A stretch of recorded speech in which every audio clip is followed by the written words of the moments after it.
We welcome you to temperate British Columbia this evening, where a major Western Conference six-pointer awaits north of the border. It's Whitecaps FC2 hosting LAFC 2 in a battle where both squads could surge into the top 8 with 3 points. We say hello and welcome from Swangard Stadium in British Columbia. I'm Sam Goldfarb, thrilled to bring you all of the action tonight.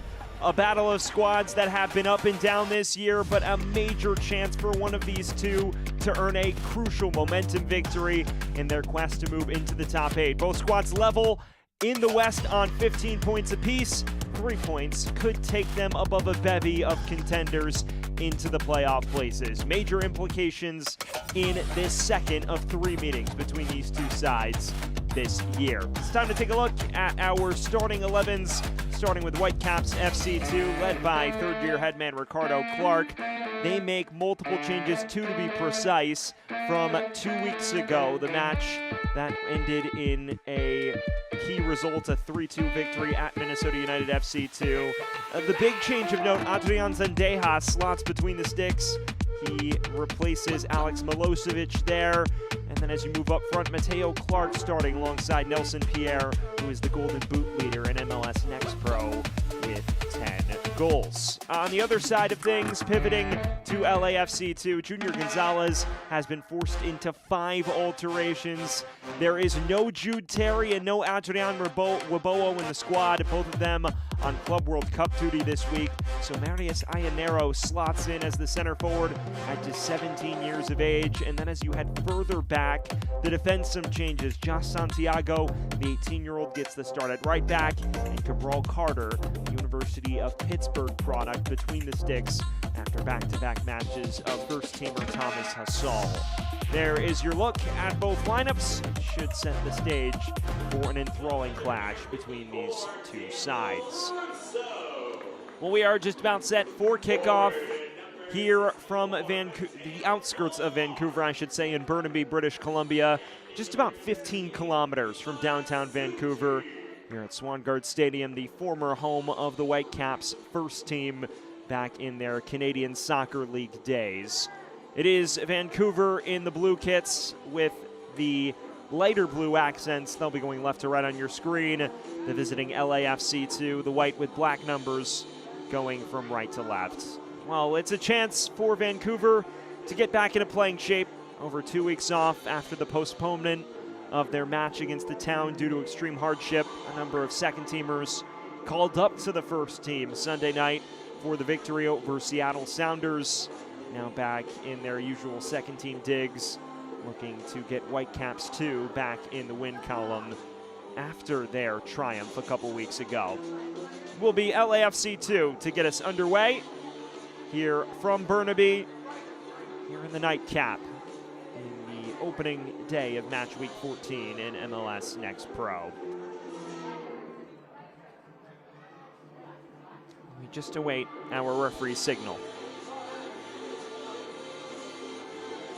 Vancouver trying to build on the victory a couple weeks back. LAFC 2 hoping to leave the heartbreaking 2-1 defeat to the Town a couple Sundays back on the back burner. Both squads a chance to engineer some momentum after very inconsistent starts to their respective campaigns. A pair of sides that were playoff teams a year ago. Hearing word that the delay is due to issues with the score clock in the stadium. Hearing word that hopefully it should be good to go in a matter of moments. Momo Seni, our lead official. He is partnered by Theo Diedrichsen and Chris Harrop, his assistants. Nico Jakanski is the 4th official here this evening. A local 6 p.m. kickoff. Temperatures just shy of 60 degrees Fahrenheit. An overcast night in British Columbia as the summer warms up slower than the rest of the MLS world. One of the northernmost clubs in the MLS NEXT Pro ranks.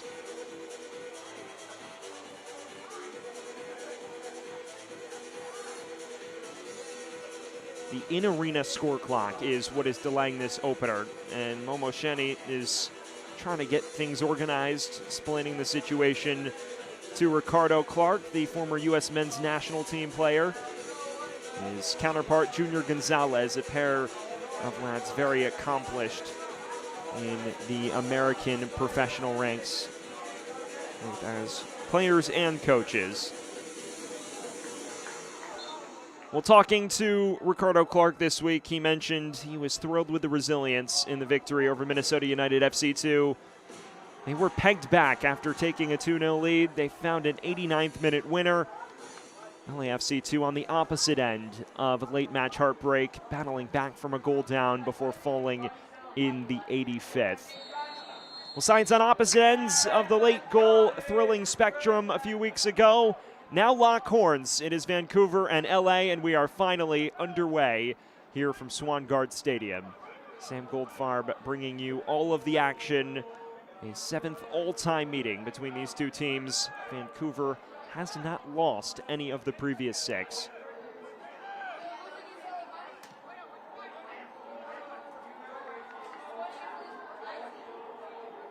We've mentioned both teams' last fixtures. May 28th, the last time we saw Vancouver Whitecaps FC2 take the pitch.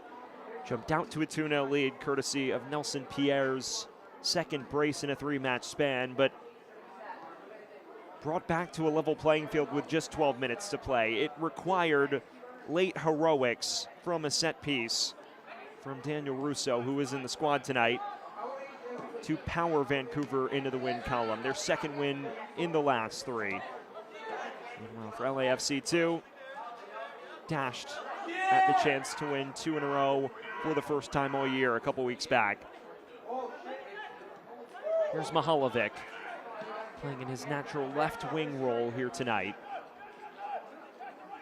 And this is Santiago joining the attack early.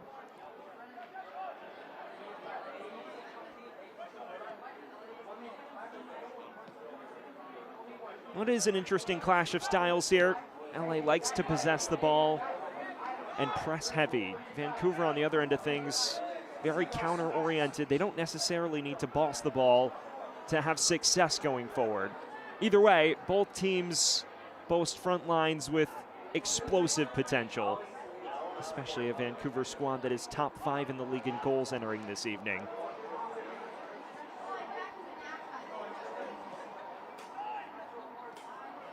Moyato. Nielsen sprang this wide to Mihalovic. Does keep this in play. Diaz. Eric Diaz playing left back tonight. Carlos Diaz at center back alongside Kenny Nielsen.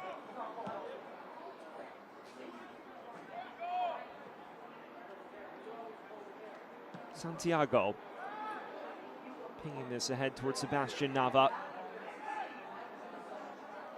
This is Brian Moyato.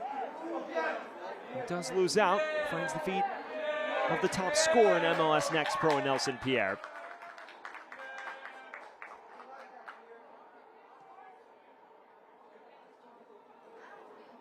And for Vancouver Whitecaps FC2, a very rocky start to the year, a team that has been through a bevy of turnover from the side that finished 7th in the West and reached the Western Conference quarterfinals for the first time in its Next Pro era a year ago.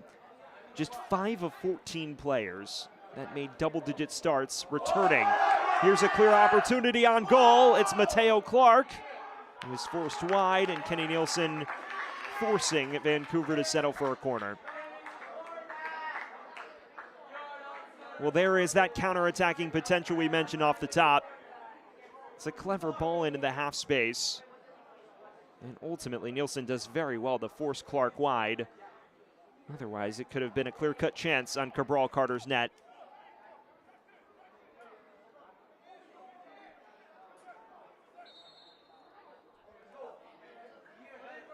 A chance to deliver this in-swinging ball.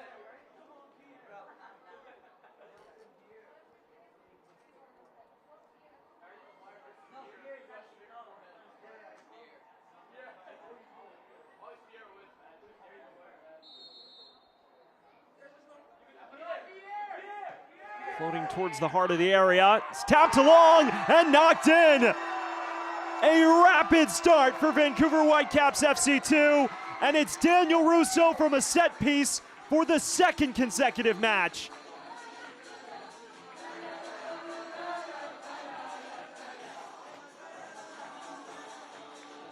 The Canadian side off to a flyer, their first chance, and right into the back of the net. A delicious delivery. It falls so kindly for Daniel Russo, who gets the faintest of touches, but it does the trick. 1-0 Vancouver.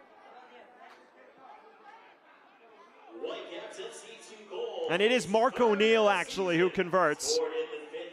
An early opener from Mark O'Neill, who does score from the set piece to make it 1-0 inside 5 minutes.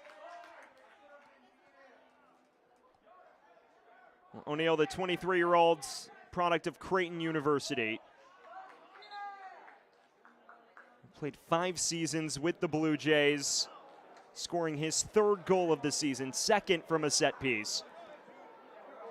And it is Vancouver 1 to the good.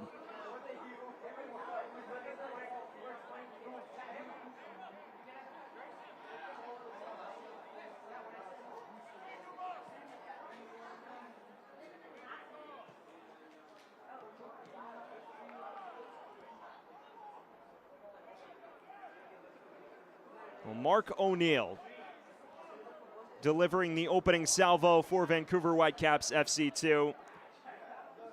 Someone who's played every minute of the MLS NEXT Pro season so far and has proven to be a bit of a menace on set-piece opportunities.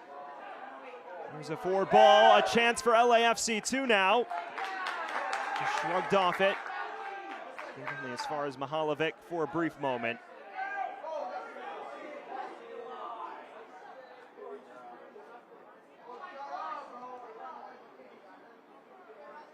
For those just joining us, we welcome you into Vancouver, British Columbia. Here in Burnaby, just outside Vancouver.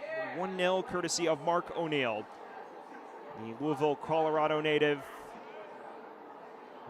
His brother played over a decade in MLS before moving to the Serbian top flight. And Mark in the developmental ranks of Vancouver Whitecaps, making an impact.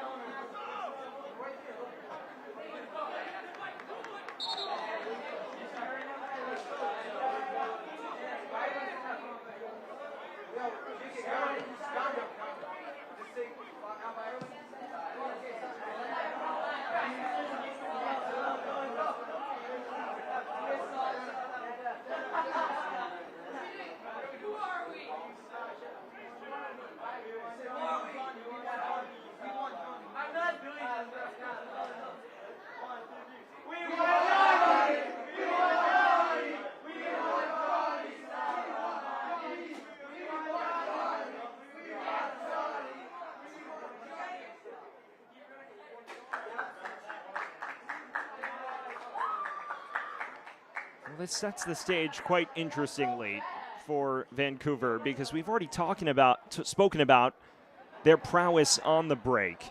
And now they get a chance to absorb pressure, which they likely prefer to do, and counter, although it is not the soundest defensive side by any means, so they can't afford to just sit back on their laurels completely. It is a team that has allowed 24 goals on the season, which ranks in the bottom 6 of the league tallies.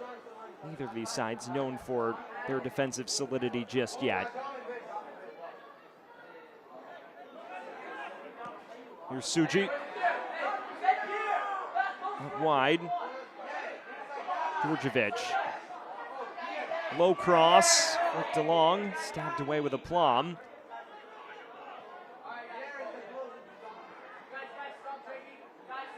Speaking to Junior Gonzalez this week, especially about a side that has been through its ups and downs defensively in the black and gold, he mentioned how he's seen signs of improved defensive structure and play, but he also mentioned how this matchup in particular presents a rather difficult test for his bunch.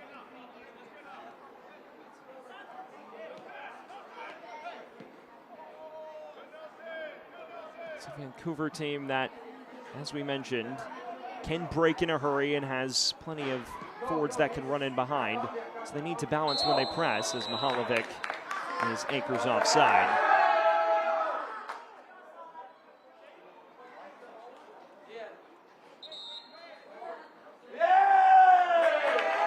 And now the yellow card is brandished.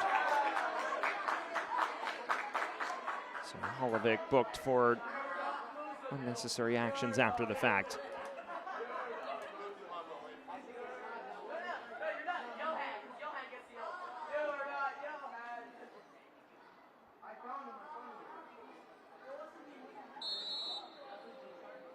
Well, for those just joining us, we're 10 minutes gone here from Burnaby, British Columbia at Swangard Stadium, near 5,300 seat venue. 1-0 courtesy of Mark O'Neill, who opened the scoring directly off of a set piece.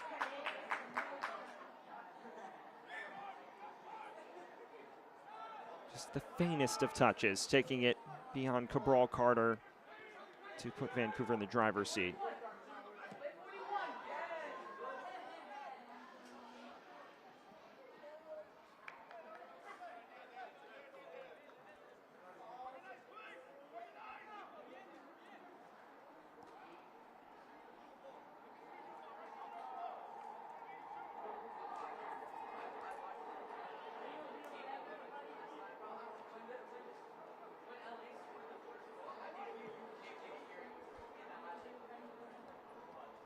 Saldana loses out.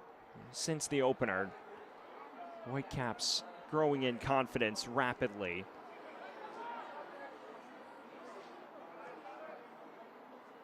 Bossing the lion's share of possession. Kublant.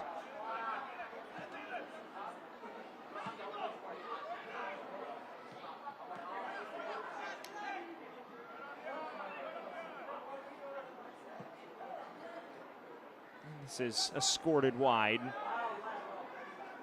Chance to break forward now for LA. Walters ducking inside. Just poked away before he can cause any havoc.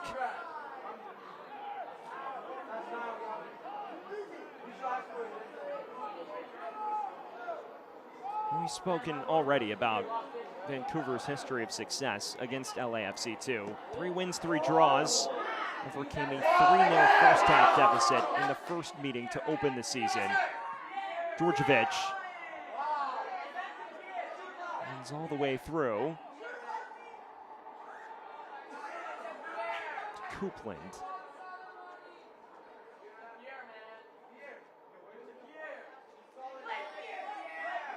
Suji.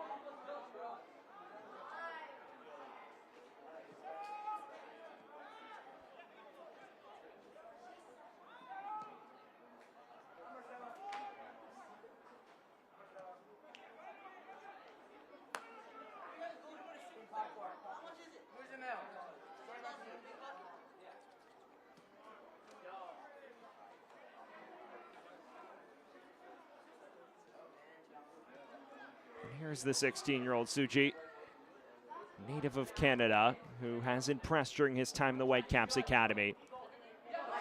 Numbers forward now for Vancouver. Here's O'Neill's cross.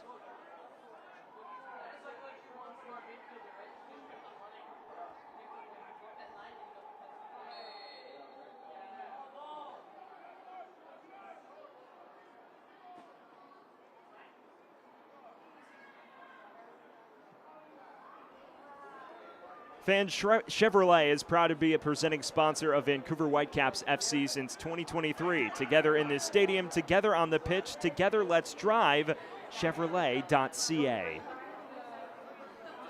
Just inside the opening quarter of an hour here in Burnaby, just on the outskirts of Vancouver. A 1-0 advantage for the home side, courtesy of Mark O'Neill. Coming directly via a set piece. A soft touch that took it beyond the reach of Cabral Carter, the LAFC 2 goalkeeper, and has the home side in the driver's seat as they look for their 3rd win in the last 4. It's a pair of sides that enter the day level on points in the Western Conference. LA ahead of Vancouver on the wins tiebreaker. Walters curling it towards goal. And now the same wavelength as Mihalovic at the back post.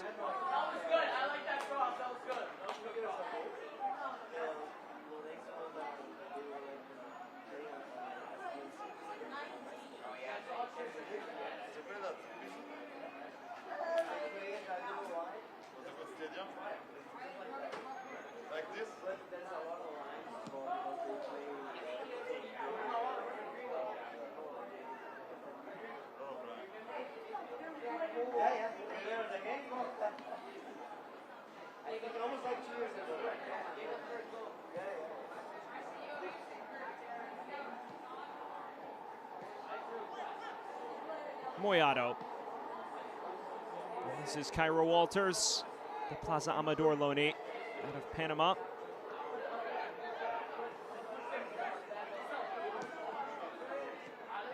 Mihalovic going to split his defenders and does so.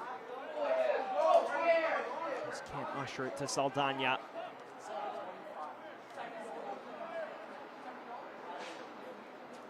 Now this is a Vancouver Whitecaps 2 side led by Ricardo Clark, who we've already mentioned boasts a vast array of experience at the professional level as a player.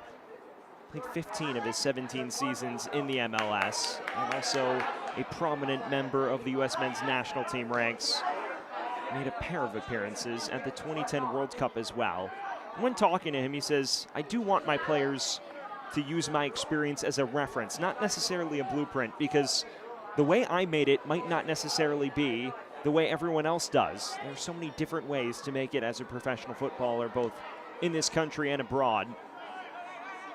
And while they can maybe learn from some of my habits and techniques, they don't necessarily need to mimic my exact pathway.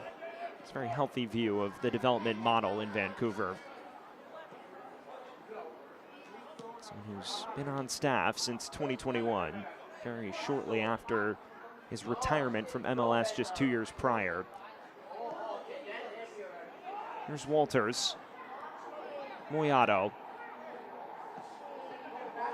Going to switch the play to Mihalovic, who will win the foot race with Velios.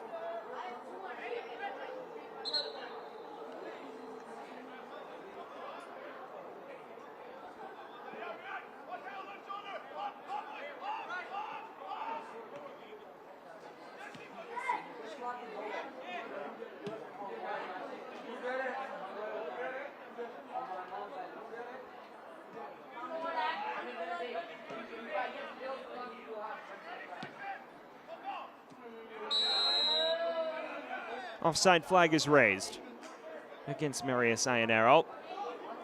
He is the designated number 9 going forward for Junior Gonzalez, 17 years of age, a Canadian native who spent time in the French 5th tier in the youth system at US Torcy.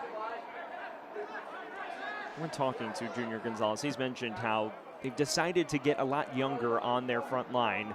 Initially meant to start Alec Hughes, the MLS Super Draft pick in 2025, who scored twice in the opening 2 matches, but since then he's been injured, and they've gone through a bevy of options, even converting the likes of Mihalovic to play a center forward role. But as the season has worn on, he mentioned to me that looking at it from a developmental perspective, he believes Mihalovic's best chance to crack the first team one day is in his natural left wing role. So he's made the decision to start some of his younger talents in that center forward spot to allow the older, more experienced players who may be facing first team prospects in the more near future to play in their desired roles. It's a squad that generally tonight for LA is quite young, because a lot of academy lads populate the bench with Waboa and Terry on Club World Cup duty, and other key features missing from the fold as well. Djordjevic is sent tumbling by Eric Diaz, and an appetizing set piece position here on 20 minutes for Vancouver.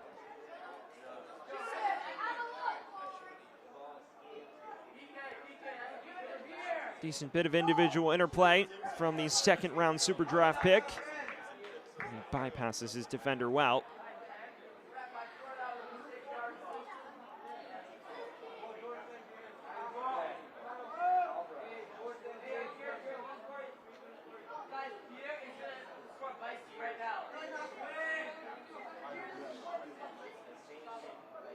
It is Coupland and Jackson Castro, the league leader in key passes, standing over this.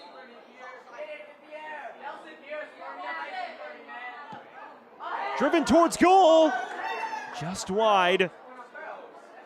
Coupland nearly caught Cabral napping.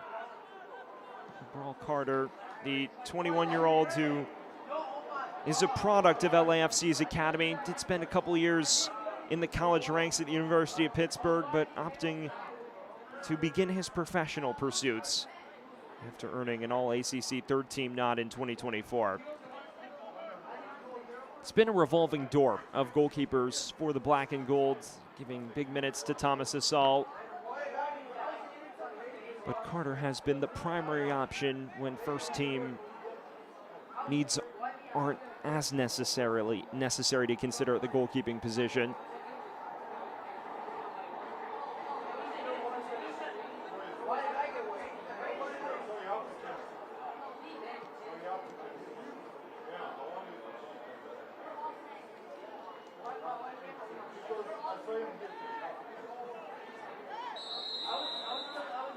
A narrow tug to the deck.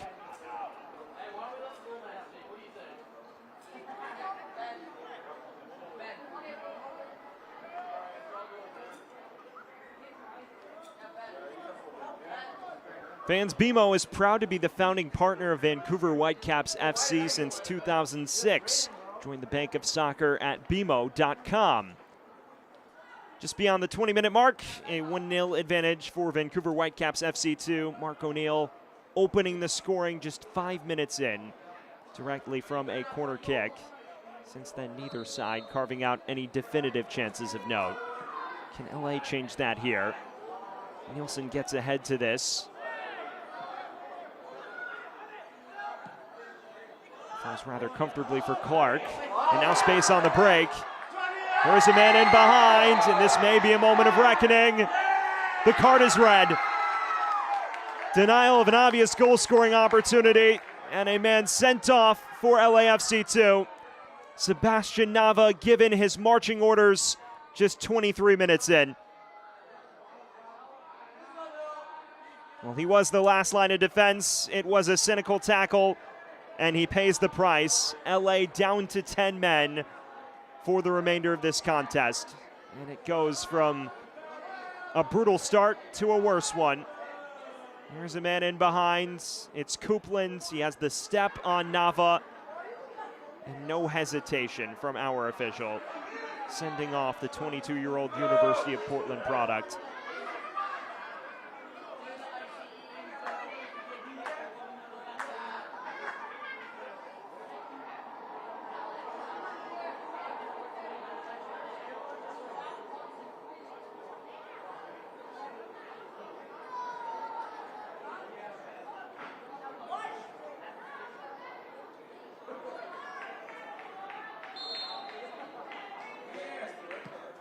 Delivered in, it's headed along, and O'Neill unable to keep it in play.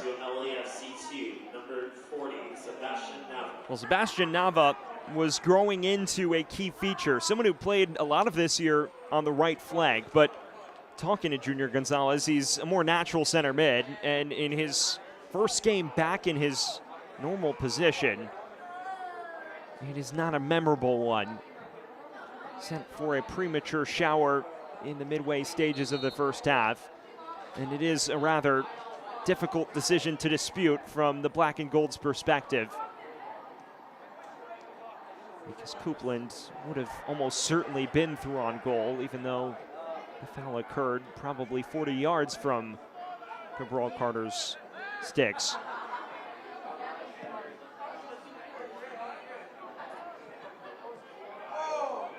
Coupland deletes one defender, and this is crafty. No one there to greet it in the end.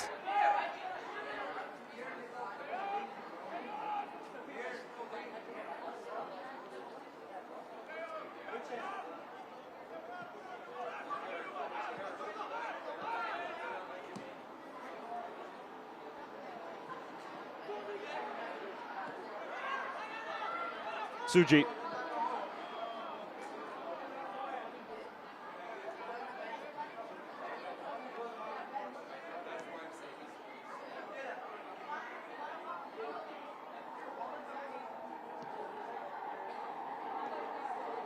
This is a very favorable match script now for Whitecaps FC2, and they're continuing to throw numbers forward. Coupland, so many options, goes towards the near post, and no issues for Carter. But it's an LA squad that already needed to take the fight to Vancouver, and now they find themselves a goal down and a man down. As you see, Coupland picks this up in the half space. May have been caught between two minds here because, reasonably speaking, you would have thought he'd try to cross that.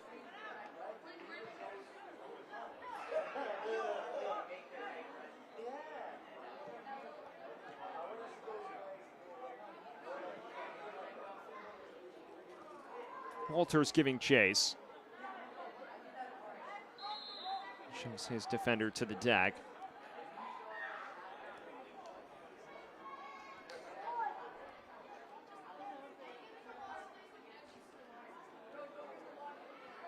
On the other side of things, you finally get your first proper look at Adrian Zendejas, 29-year-old who's got over 10 years of experience with MLS organizations, but has only made one MLS first-team appearance in his professional career, despite featuring for 5 different MLS organizations.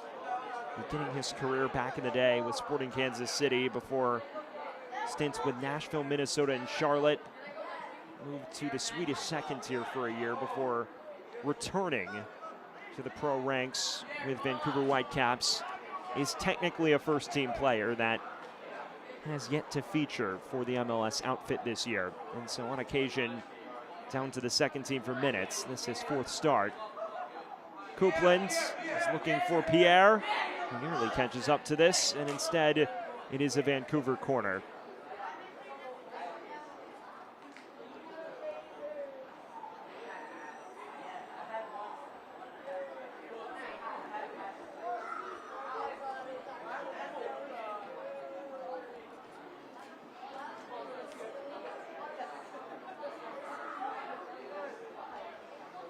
Vancouver's already struck once from a set piece on the opposite end. In-swinger towards the back post. Djordjevic got a touch to it. Couldn't keep his header down, though.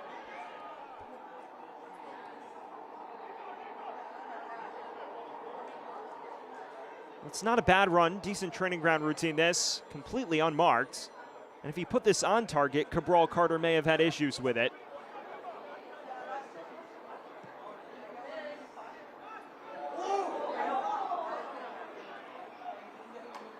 Pierre tucks it inside, flicked along, with a touch and another corner.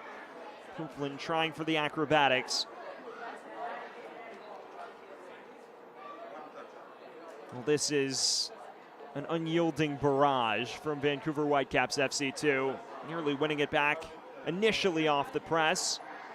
And then Clark tries for the flare, falls rather kindly for Coupland, but it is a necessary intervention that takes it out of play. And we run it back once again. Mateo Clark taking it this time. Hooks it towards Djordjevic again. Mahalik this time marking him.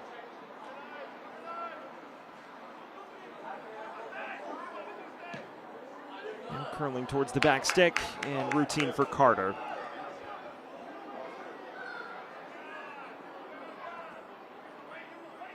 Well, not much Cabral Carter could do about the opener. Dove at full extension. Would have been caught in no man's land had he tried to claim that. It's just a rather well-placed first-time hit from Mark O'Neill. And at the 30-minute threshold, the black and golds reeling. A crisis further exacerbated by Sebastian Nava's red card. Nielsen sprang this wide. This is Santiago floating forward.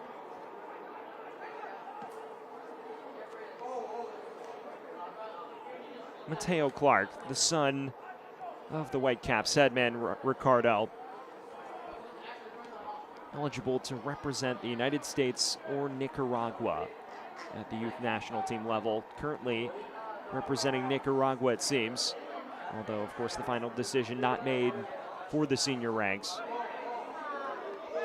Suji, a Canadian youth international himself. And here's Coupland, making a menace of himself early. Nearly pulled off the cheeky nutmeg.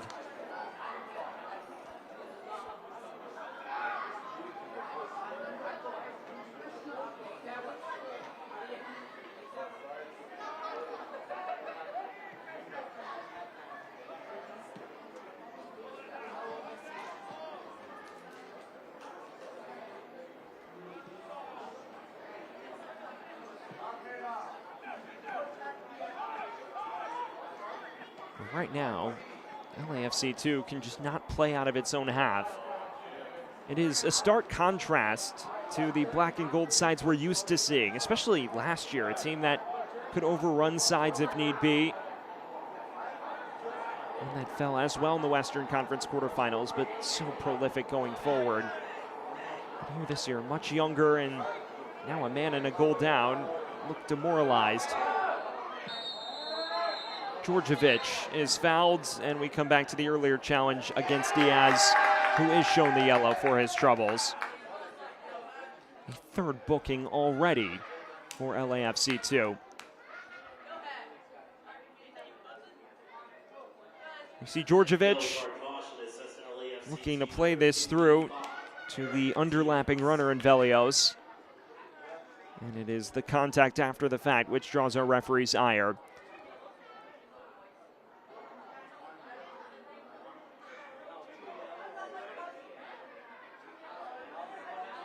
Will be Castro and Coupland, as Vancouver still looks for that second to double its advantage.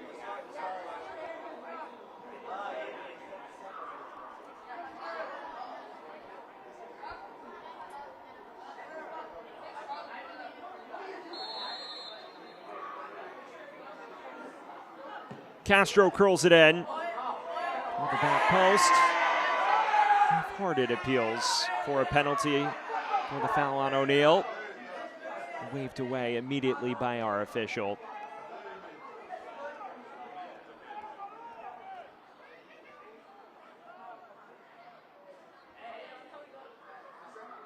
For LAFC 2, a massive bounce-back campaign in 2024, hiring Junior Gonzalez with the hopes of reinvigorating a side that had finished towards the bottom of the Western Conference in its first 2 years of existence. And what a job he did.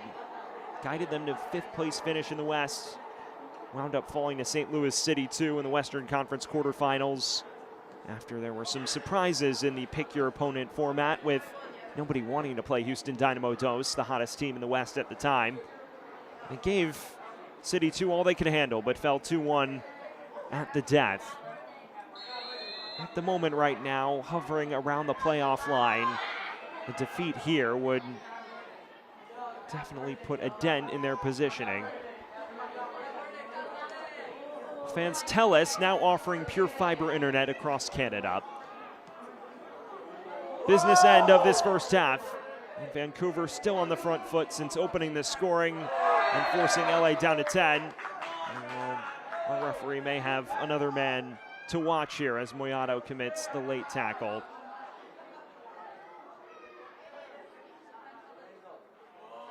Just kicks him, is going for the ball. Suji goes down easy, and not much in it, but certainly a free kick.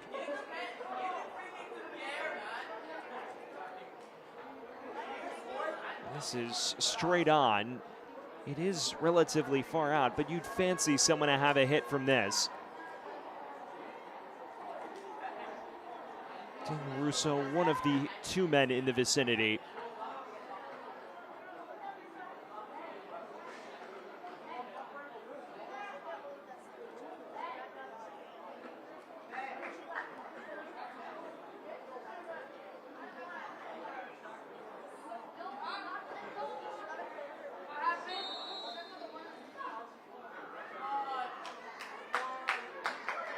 Russo to take, deflects off the wall and ultimately just a corner.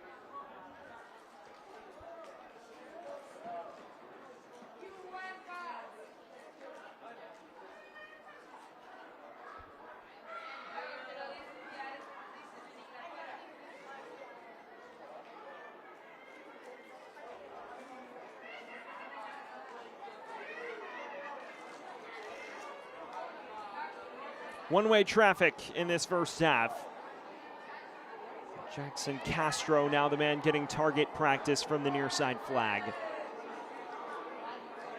And it's Antoine Coupland actually who stands over this. Within swing. Nodded away.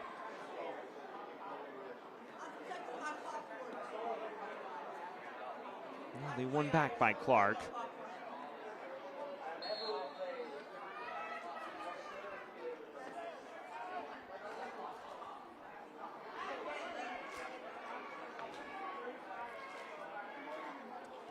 On the subject of teams that enjoyed bounce back 2024s, I think Whitecaps FC2 is the prime example. Ricardo Clark now his third season. His first year did not go according to plan.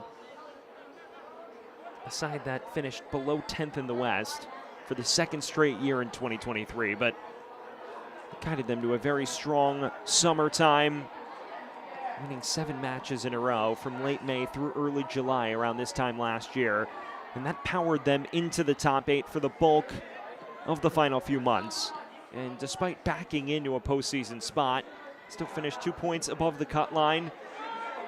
Ultimately, it was a defeat to top-seeded North Texas SC, a match in which they flashed resilience, overcoming a 2-0 deficit before falling in the dying embers of regular time.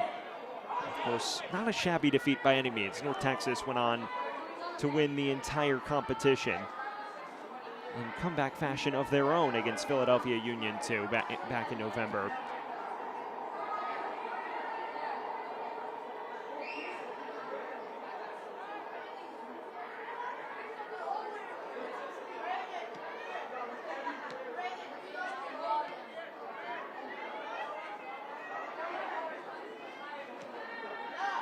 Djordjevic.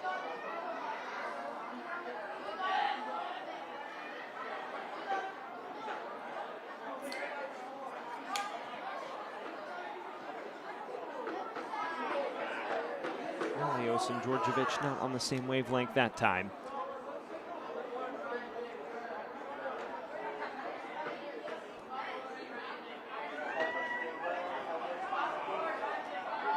Well, not too much of Nelson Pierre just yet for Whitecaps FC2. It's the only thing that perhaps hasn't gone fully according to plan for the hosts.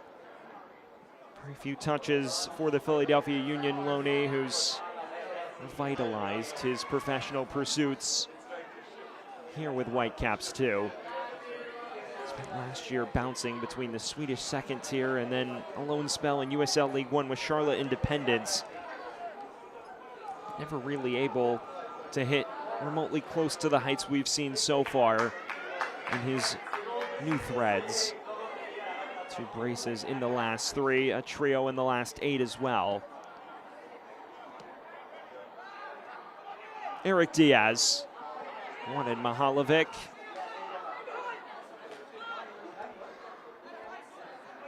Now one back by Eric Diaz. Mihalovic in space. Low cross in. Nearly found Iannero. Not dealt with just yet. That certainly will be something for the referee to monitor. It's the second late challenge from Brian Moyato.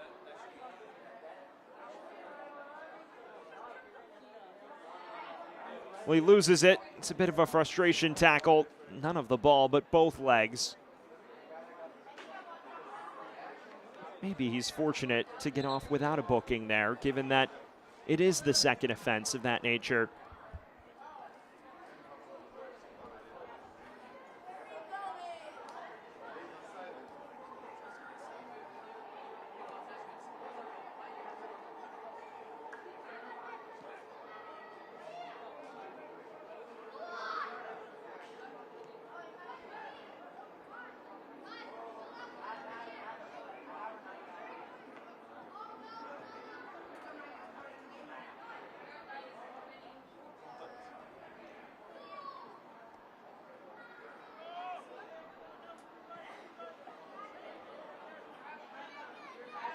Los Angeles, at the moment, real trouble building out of their defensive half. It's been the story of a good chunk of this first half, and look at the numbers. An 8-0 shots advantage for Vancouver Whitecaps FC2. While only one of them's been on goal, they've definitely been on top, and I think the only area you can fault them is maybe not being slightly more clinical with their opportunities. Either way, especially since Nava's red card, the black and gold have looked lost at times. Mihalovic does keep this afloat for LAFC too, though. Moyato. Saldana looking through. This is a dangerous ball towards Ianero. Shot directly at Zendejas. But there is the first attempt of the match for the black and gold. It's not a bad chance.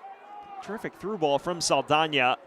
Does take Ianero a little wide, and I'm sure he'll be kicking himself for putting that right into the radius of Zendejas. But it is at least a moment of promise before the break for LA.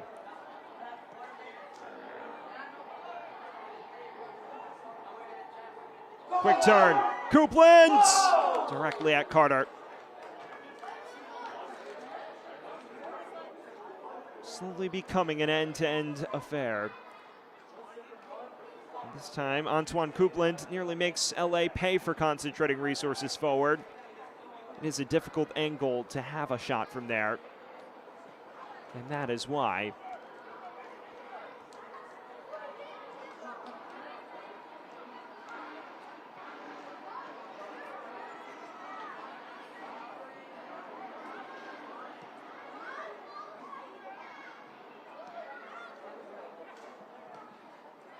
Mihalovic.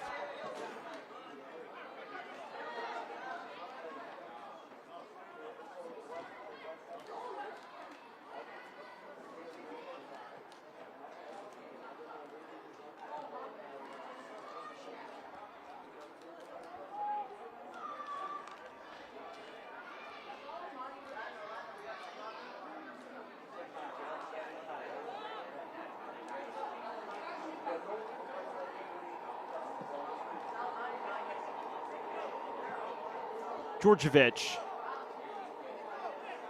He has been a shining light for Vancouver in this first half. O'Neal, the goal scorer. Back for Djordjevic. Has options, dinking it towards Pierre. Falls for Suji.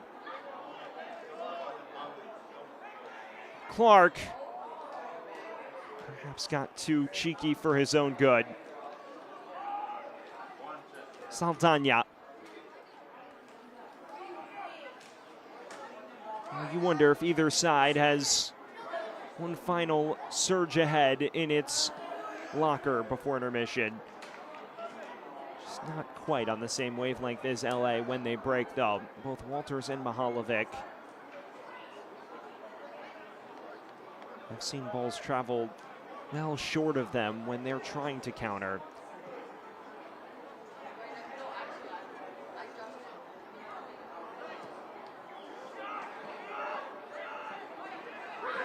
Clever back heel. Djordjevic now in space. Nikola Djordjevic across the face of goal and nearly deflected in at the near post. Mercifully hitting the side netting. There is the trickery from Djordjevic. Just bypasses Moyato.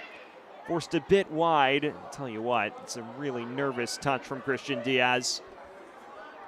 who is rather fortunate. That hits the outside of the side netting. Either way, at least one final set piece before intermission for Whitecaps FC2. And Antoine Coupland slowly getting more and more opportunities from this near side.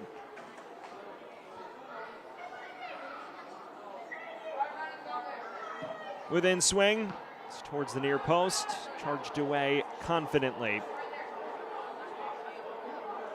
Suji. Back into the mixer. No issues for Carter.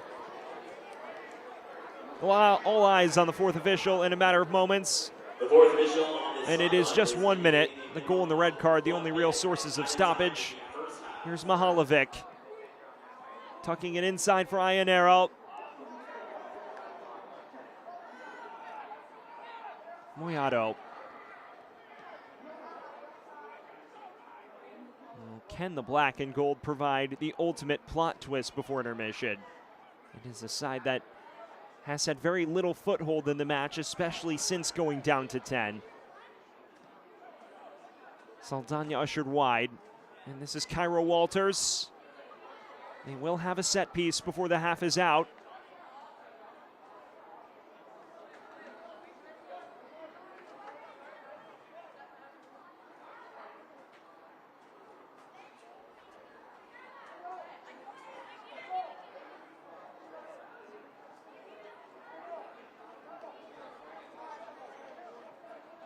Saldana stands over this with outswing. It's a dangerous ball, and Nielsen was not far off.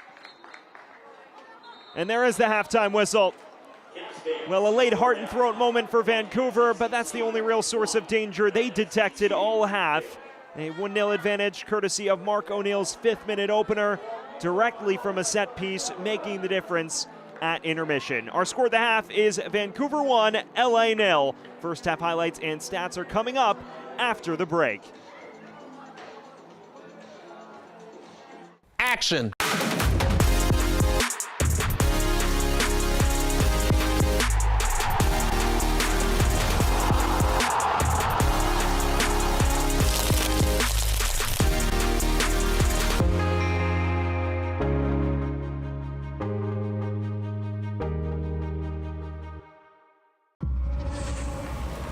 Este verano, el centro del fútbol mundial está aquí. Los mejores del mundo. El deporte mundial en tu propio rincón. 4 grandes eventos. Un verano como ningún otro. Para aprender más, visite mlssoccer.com/summer. We welcome you back here at halftime. We'll take a look at our busy upcoming schedule in a moment, but first, April Marie Aguilar checks in from the Pacific Northwest with this week's edition of The Report.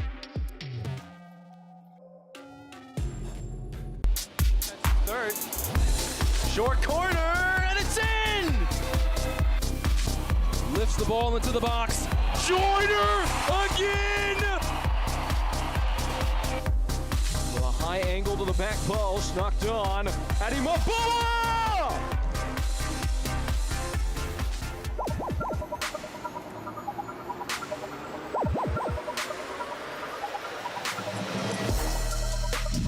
We're coming to you from the Evergreen stage, where the home team is in a closely contested race to make the playoffs after having made the Western Conference semifinals the last 2 years.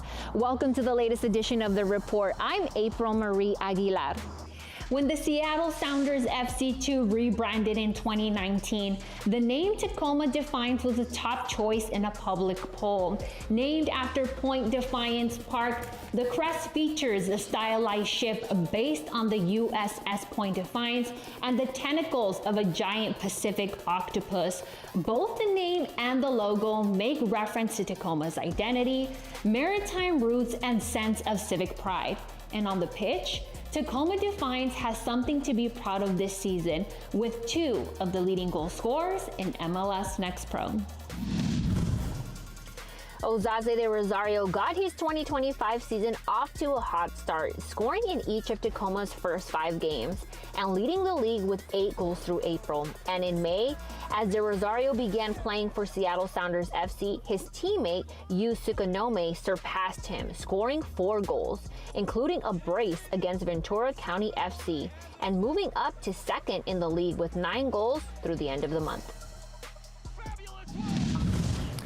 はい、僕はあんまりそのサゼとゴールデンブーツを争っているっていう感覚はなくて、僕はチームが勝つためにサッカーをしているので、サゼのこともたくさん見ているし、僕とサゼの関係はすごくいい関係だとお互いは思っていると思いますし、はい、すごくやりやすい関係でいてます。Could we be seeing the highest scoring pair of teammates in league history?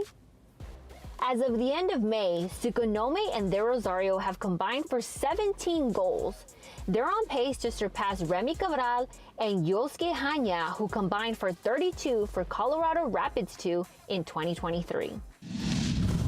You can watch our full conversation with Yu Sukanome in the latest edition of Player Profile, coming soon to MLSNextPro.com and MLS Next Pro's YouTube channel. Speaking of goals, up next, we've got something that up until May, only 4 players in MLS Next Pro history had ever accomplished. On July 2nd, 2022, Raouf Salifu of Sporting KC2 scored all 4 goals in his team's win against North Texas SC, making him the first player in league history with 4 in one game. Just over a week later, John Dennis of NYC FC2 became the second player with the haul against New England Revolution 2. Then there was Jason Russell Rowe. He clinched the Golden Boot in 2022, scoring 4 in the season finale. Then in April 2024, Roald Mitchell had 4 for New York Red Bulls 2, all in the first half. And that brings us to this year, May 23rd, a memorable night for Makai Joyner. Joyner led the way for St. Louis City 2, scoring 3 of his 4 goals in the second half of a 6-3 win over Portland Timbers 2. Joyner has been the focal point of City 2's attack this season, and this haul gave him 8 goals through match week 11, tied with Osaze de Rosario for 3rd in the league at the time. It was super special to me. This is my first time with this club. We get 4 goals, so it was just really surreal and just awesome.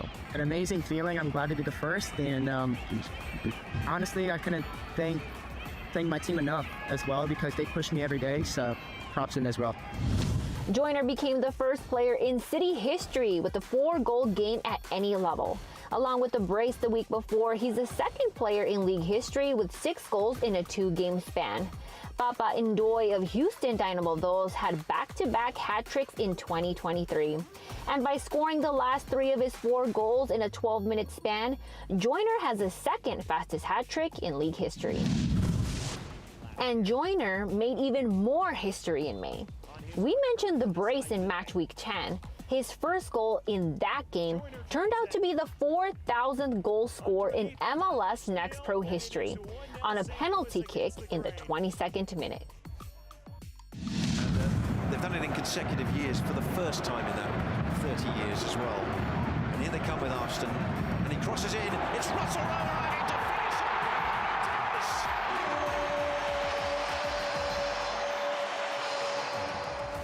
MLS Next Pro Star to MLS Next Pro Star to MLS Next Pro Star, and with that, the game is over. Sensational from the Columbus crew.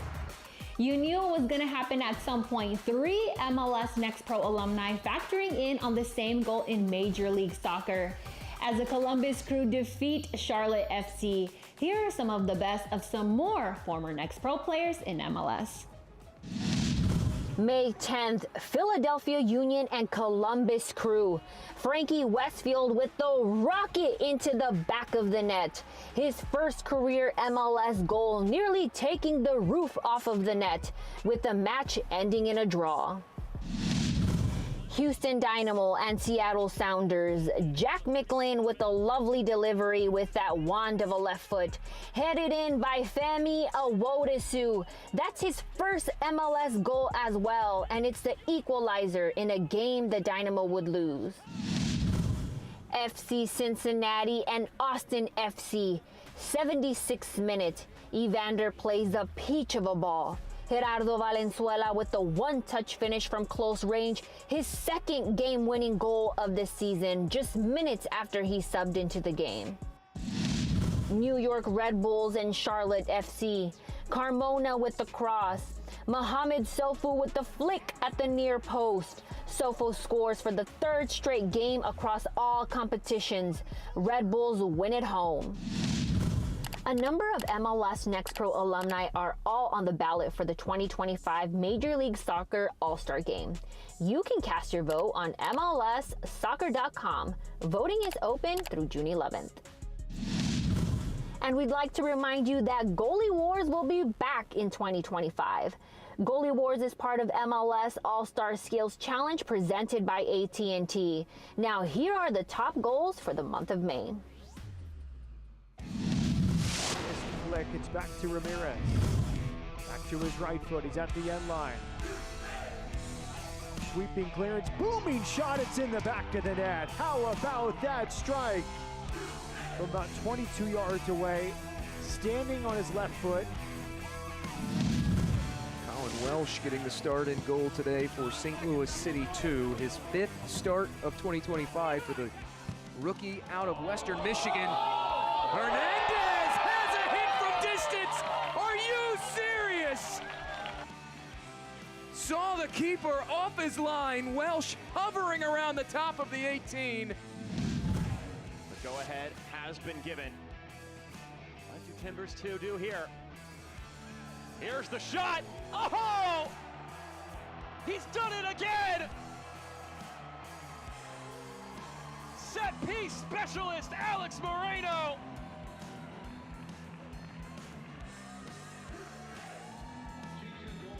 That is stunning.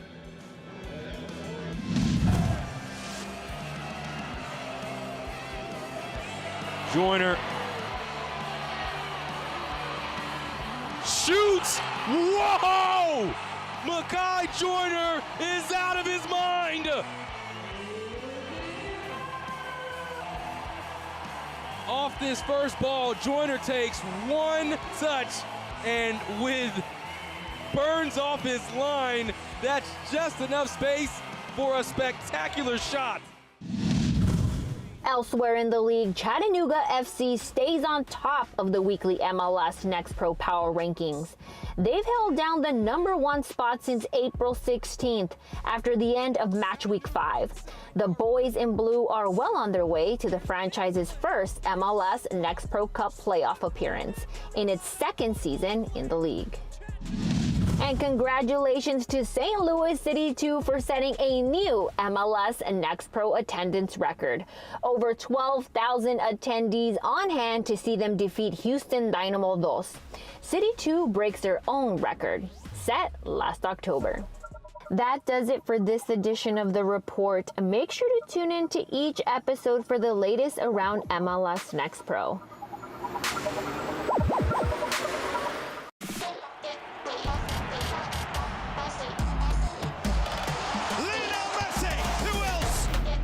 Youngest MLS debutant, Kevin Sullivan. Luna. Yes! That is a banger! Absolute scorcher! Spectacular save from Dane St. Clair.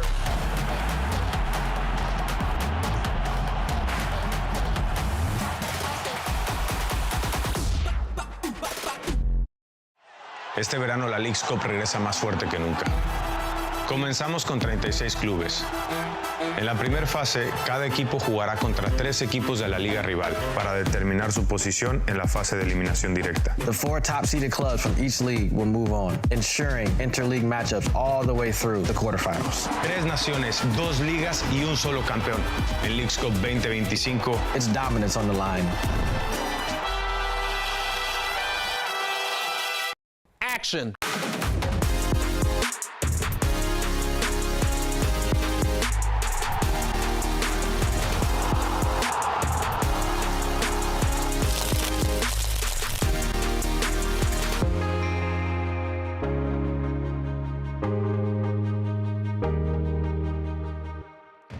We welcome you back to Swangard Stadium, where at halftime a 1-0 advantage for Vancouver Whitecaps FC2 over LAFC 2. Mark O'Neill, the difference maker in the 5th minute. Well, we're at the start of match week 14 in MLS Next Pro.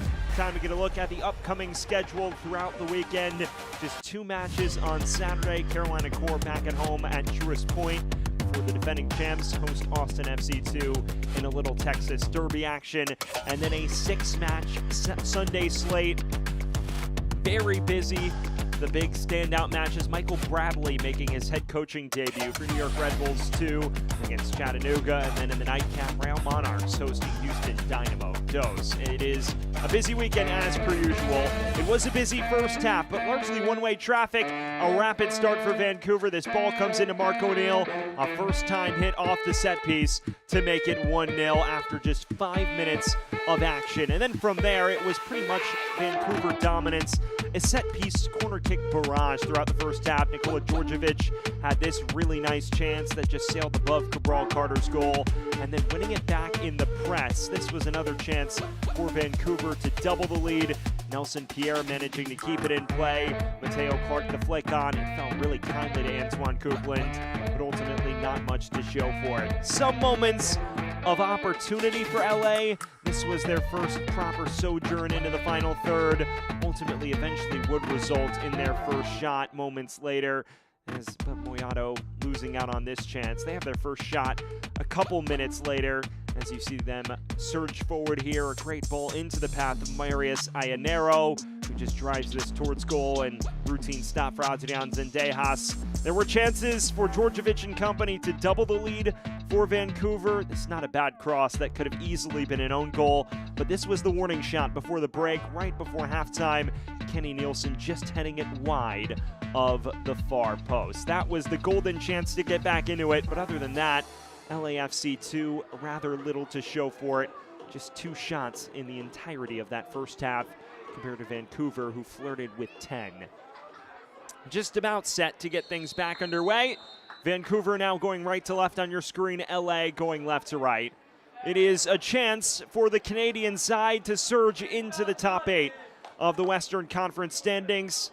They need to hold on to extend and potentially extend their lead to get the 3 points. Meanwhile, for LA, if they fall tonight, they would drop to 11th in the table. So major movement on the line here in the midway stages of the Next Pro season. Sam Goldfarb here, thrilled to bring you all of the action once again. It is an LAFC 2 side down to 10 men. Sebastian Nava sent off in the 23rd minute, and after that, Vancouver overran them for large spells, but some signs of a pulse for the black and golds prior to halftime, and the fact that this lead is not more than 1 goal should provide Junior Gonzalez's squad with a significant infusion of hope. Did not play well in the first half, but if last time out is any indication, and they can bring a more cohesive effort in the second, they could salvage something from this still.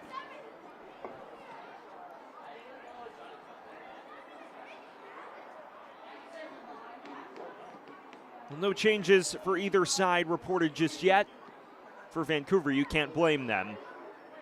Completely dominant in the opening 45 minutes. For LAFC too, maybe a bit surprising. They lose a key number 8 in the center of the park. They don't opt to sacrifice someone on the front line. Instead, they'll just play with 2 center mids and adjust their shape accordingly. Well, there is Daniel Russo, the fullback, and then the goal scorer, Mark O'Neill. 2 players who have played key roles going forward so far for WFC2. Castro, a quieter half by his lofty standards. Mihalovic wins this back, the Indiana University graduate.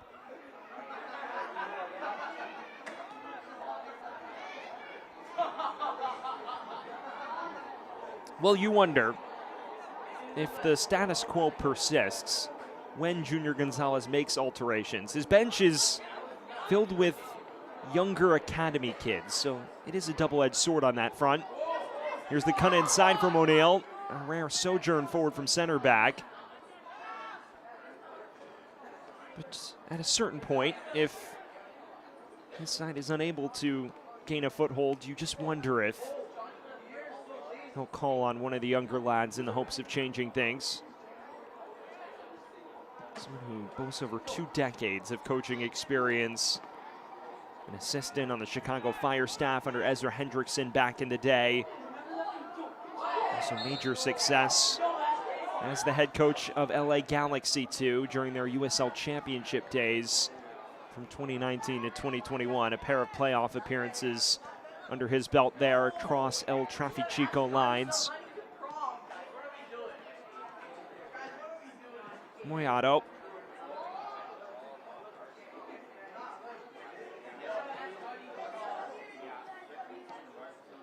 Saldana. It is himself and Moyado in the center midfield pairing now. And you don't see really any adjustment of shape at all. Walters at times is dropping in to provide support. Mihalovic.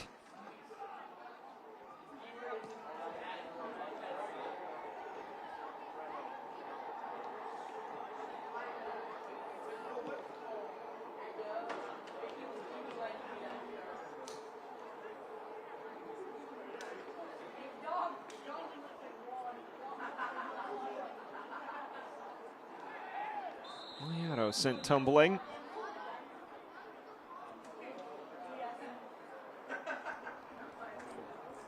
Well, if you are just joining us, we welcome you into Swangard Stadium in Burnaby, just 15 kilometers, about a 30-minute drive outside the center of Vancouver. It is Whitecaps FC2, a 1-0 lead over LAFC2. Mark O'Neill opening the scoring in the 5th minute. That is what's made the difference so far. A terrific first-time hit off a corner kick.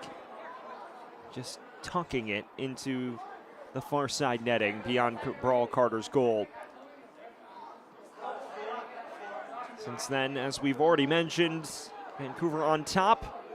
LAFC2, some signs of life before intermission, but clearly setting off here to begin the second.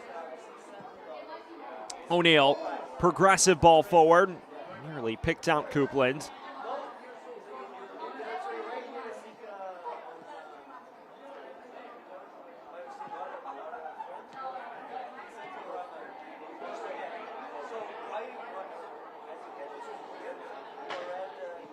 As far as Cabral Carter's concerned, the first half, by his standards, not poor. Again, not much he could do about the opener because it was so well taken. Had to dive across his face of goal with his momentum taking him the other way. Someone who has impressed since departing from the academy to join Pittsburgh. Here's a break forward from LA, and no issues for Zendejas, his counterpart, who's rarely been tested this evening.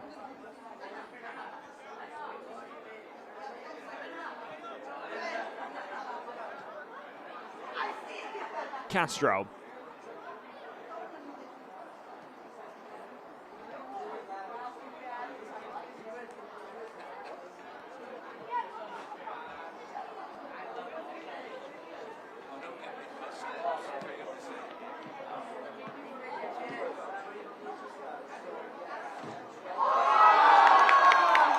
It appears the fan in the stands has made a nice catch.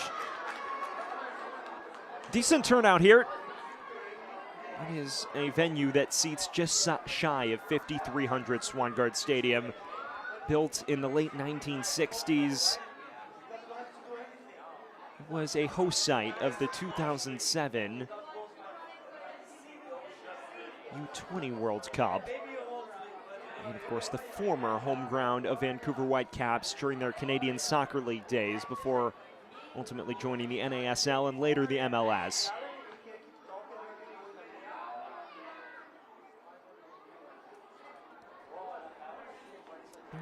Vancouver WFC2 is just one of 2 Canadian sides in MLS Next Pro. Toronto FC2, of course, the other. There is no CF Montreal presence in Next Pro just yet. Of course, 3 Canadian sides in the actual MLS. It is a rapidly growing league, though. Of course, San Diego FC joining the MLS fold this year. LAFC themselves not necessarily an old club, although it has come along the last few years. One of the bigger entities in CONCACAF, establishing themselves over the better part of the last 5 or so. Of course, the first team competing in the Club World Cup. Come Monday, they begin Group D play against Chelsea, which should be a landmark fixture in the club's young history. A team that has reached a CONCACAF Champions League final back in the day. Santiago, and this is Walters. And speaking of CONCACAF Champions Cup finals, Vancouver Whitecaps, of course, going on that sensational run that ended in a brutal 5-0 defeat in Mexico City. It is part of the reason why the second team was unable to play last week. There's a potential chance for LA, an effort from afar, and right into Zendejas' gloves. But of course, last week, 7 second-teamers called up to the first team due to extreme hardship, which resulted from that trip to Mexico City. As you see, another look at this chance. Not a bad hit for Mihalovic. Many players suffering from gastrointestinal symptoms after that trip. What a result it was for Vancouver, despite having to call up a number of players from Whitecaps FC2 ahead of last Sunday. Still earning a hard-fought 3-0 victory over Seattle Sounders, which is a massive feather in their cap given the circumstances. It also gives many of the second-teamers valuable experience in the matchday squad, even if many of them were unused substitutes in the end.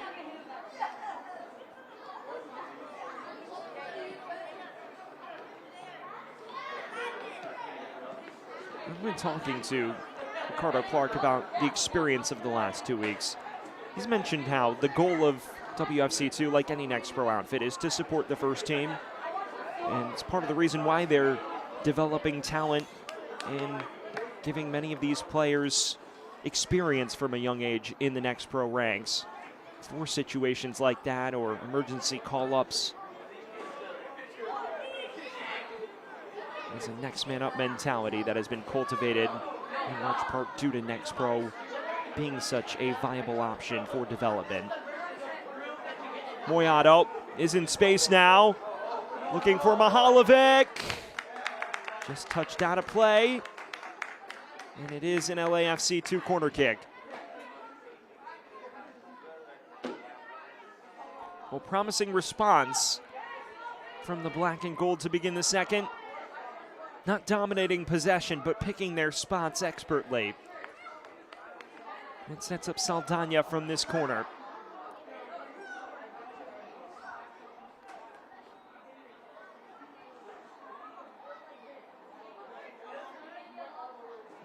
With in-swing, flicked on, directly at Zendejas. Diaz had a free header though.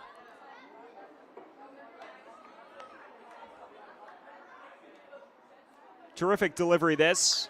Eric Diaz flicked it along, and well, it posed some trouble for Adrian Zendejas, who's already been forced into just as many saves as he had to make in the entirety of the first. 10-man LAFC2 beginning to respond.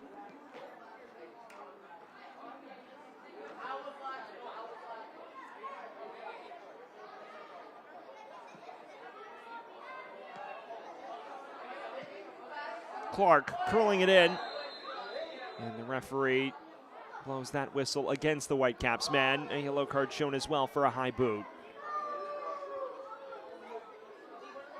Well, it is Russo that earns the first caution of the night for Whitecaps FC2. It is a boot directly to Christian Diaz's face. And not much of an appeal either.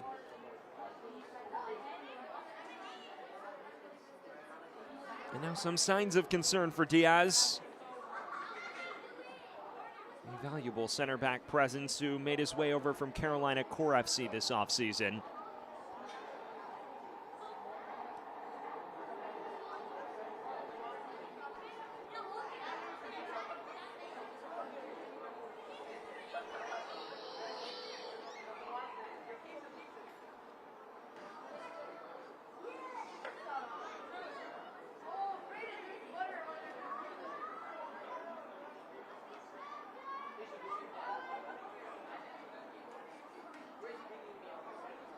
And Diaz still down on the deck.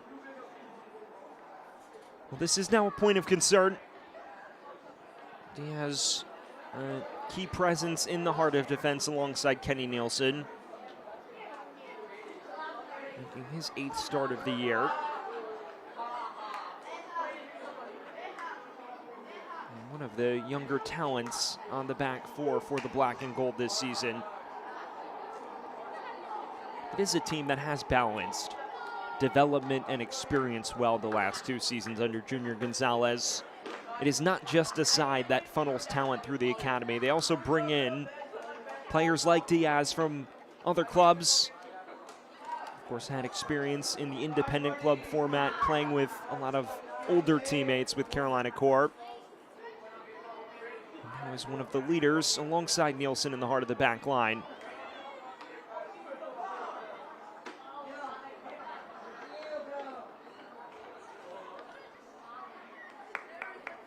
And appears content to continue, a welcome sight for LAFC supporters.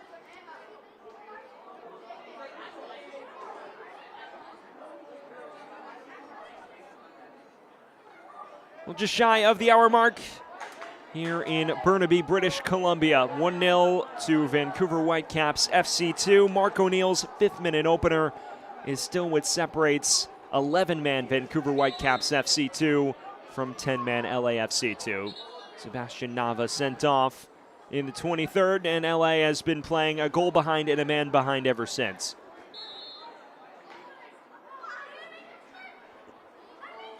Well, Fan Chevrolet is proud to be a partner of the Vancouver Whitecaps FC since 2023. Together in this stadium, together on the pitch, together let's drive. Chevrolet.ca.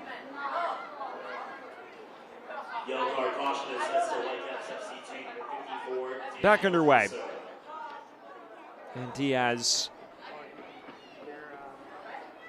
now ready to re-enter. A welcome sight for everyone involved.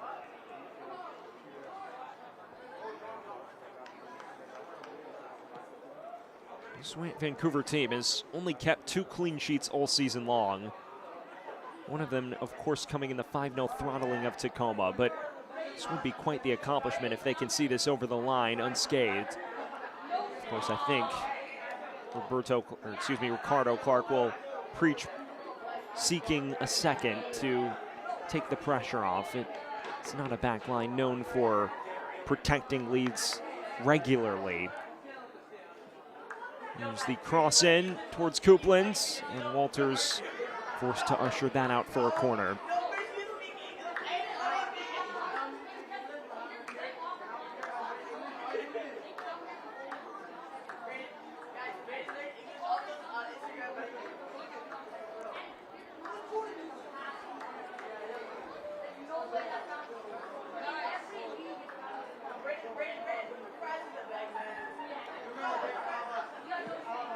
Hooking towards the back post.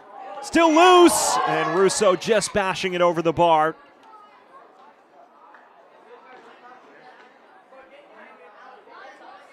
Daniel Russo, known for his ability to cause havoc on set pieces. Falls rather kindly for him, and he just toe pokes it. And it at least drew Cabral Carter's attention. But now potential opportunity for LAFC2. Walters! Just skidding across the face of goal. End-to-end affair. What a well-weighted through ball this is from Santiago. And Walters trying to pick out that far corner. Just curling beyond his desired angle.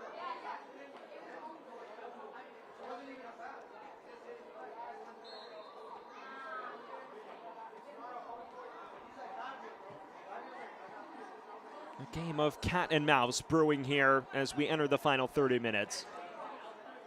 And it is maybe not the match of cat and mouse we anticipated off the top.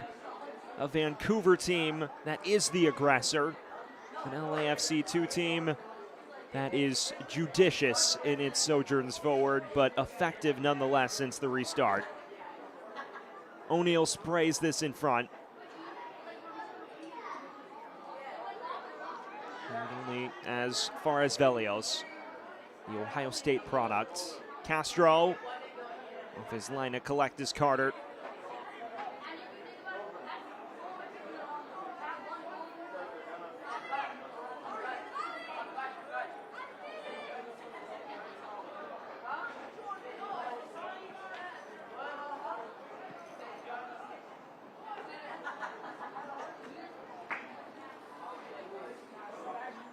Saldana.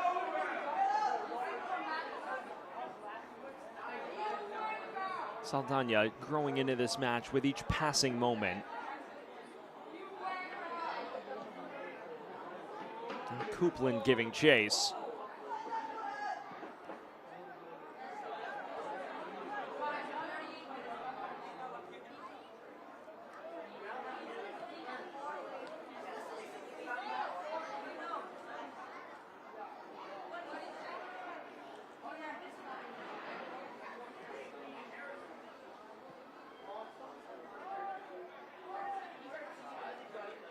O'Neal.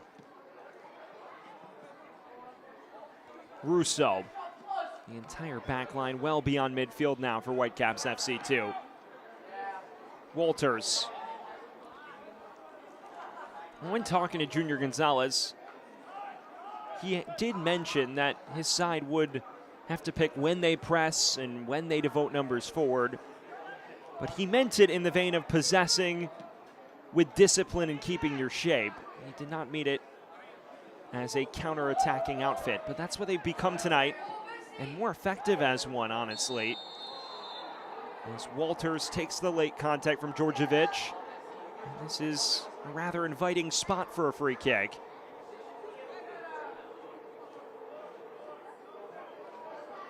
Walters beginning to cause real danger. Just gets inside Djordjevic, who dangles the boot late.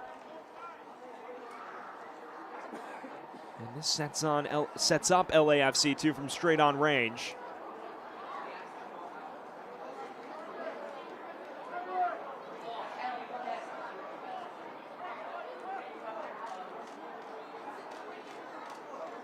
What can the black and gold conjure from here?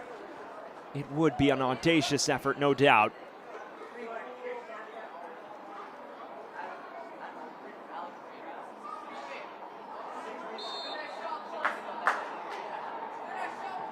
Dinked in, flicked along, it falls for Mihalovic. Just clatters it off a blue kit.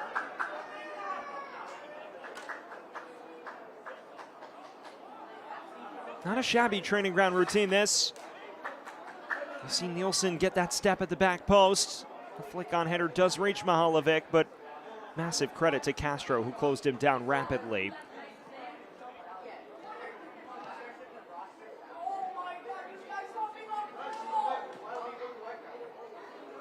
Floated ahead towards Mihalovic. Flag stays down.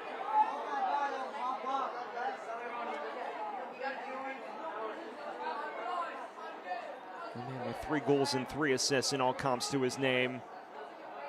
Scored twice in the last 5 in a more traditional center forward role, but back in his more natural left wing position. We mentioned Junior Gonzalez's emphasis that this puts him in the best position to crack the first team ranks one day. Someone who already is 22 years of age. Diaz was looking for Santiago. An excellent bout of possession this from the black and gold.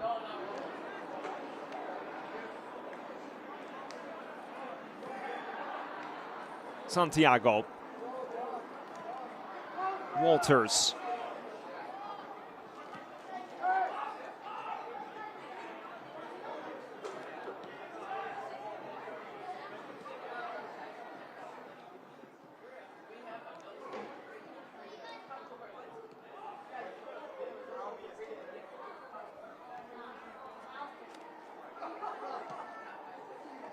Santiago again.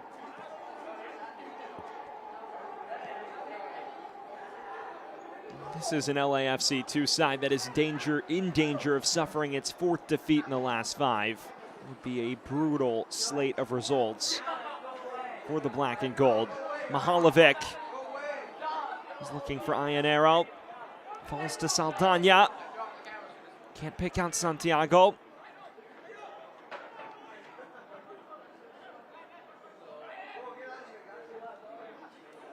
Saldana appearing to have inverted now.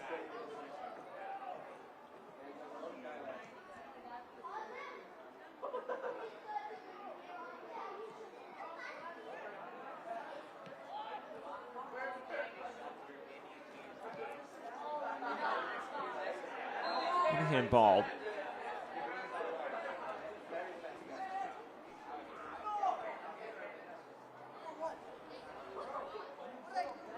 Vans BMO is proud to be a founding partner of Vancouver Whitecaps FC since 2006. Join the Bank of Soccer at bmo.com. Just shy of the 70-minute threshold, a 1-0 advantage for Whitecaps FC 2. Mark O'Neill opening the scoring in the 5th minute, and they have not looked back since. Still pushing on, looking for that second, since Sebastian Nava was sent off in the 23rd minute.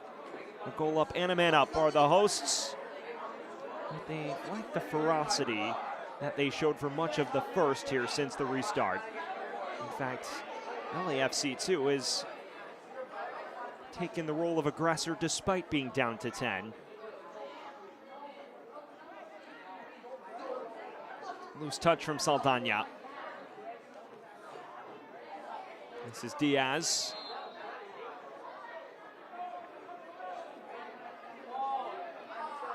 Mihalovic.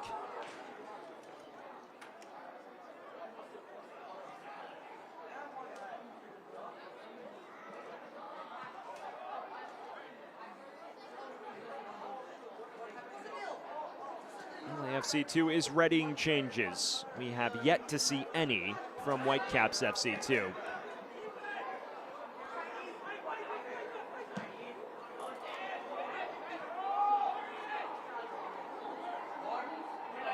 We mentioned it is a young black and gold side tonight. A bevy of academy products on the subs bench due to many of their first team options that often drop down being with LAFC on Club World Cup duty in Atlanta, a team that plays their opener on Monday against Chelsea.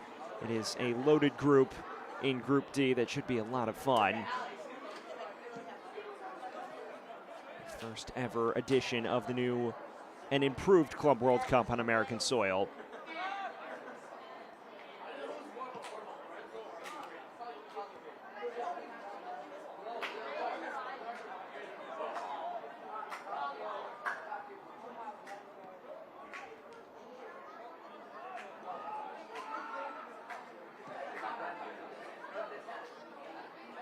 Of course, that tournament gets underway with Inter Miami. Here, this is one back. A chance for Sugi, and it's in!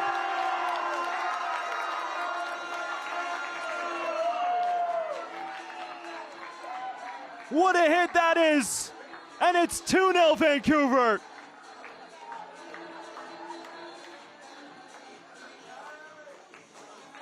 Well, Yuma Sugi just picking this up off the press and bashing it top pins.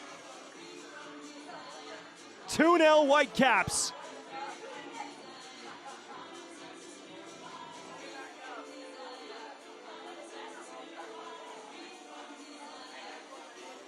And that may be the final blow. Yuma Sugi, the 16-year-old academy product with his first professional goal. And LA has a very steep hill to climb now. The double change takes place. Walters vacates, as does Brian Moyato.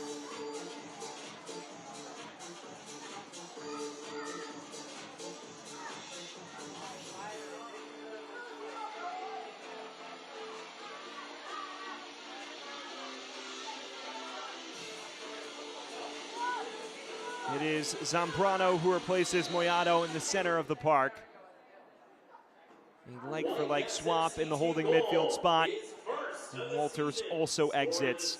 A 2-0 lead for Vancouver Whitecaps FC2. Yuma Suji, the 16-year-old Whitecaps Academy player who scores his first professional goal, someone who's been a young and exciting talent for quite some time, making his 7th professional start of the year. Has already earned international call-ups to the Canadian U17 side, debuting with them in November in Costa Rica.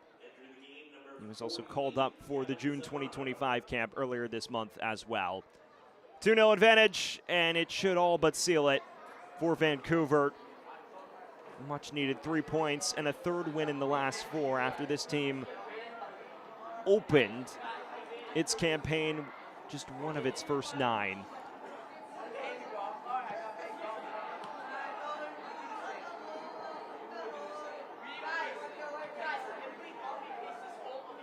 The other change, James Arteaga replaces Cairo Walters. So 2 academy lads replace 2 second-teamers. Can LA hit back? Mahalovic.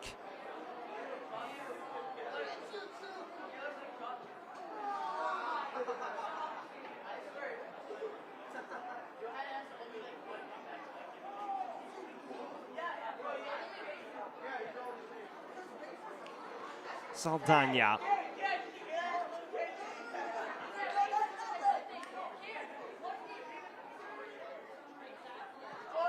Dinked forward and claimed routinely by Zendejas. Well, if you are just joining us, the second flying in the back of the net and a deserved 2-0 lead for Whitecaps FC2. Nearly doubling LA in the shots category. Yuma Suji, the 16-year-old, a sensational effort from afar for his first professional goal to put Whitecaps FC2 2 to the good with just a quarter of an hour remaining.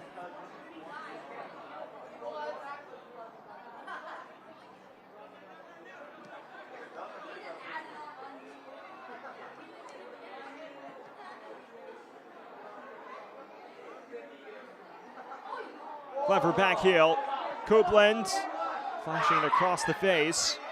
Runs all the way through towards Castro. Bypasses his defender confidently. Now an option, Copeland. Header was deflected. Carter will pounce on it.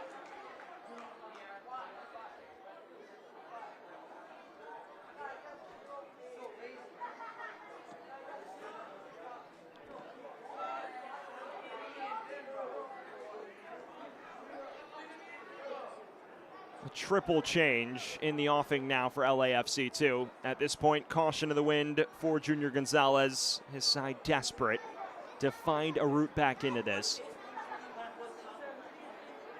Fell behind inside 5 minutes. It went from bad to worse with Nava's red card midway through the first half.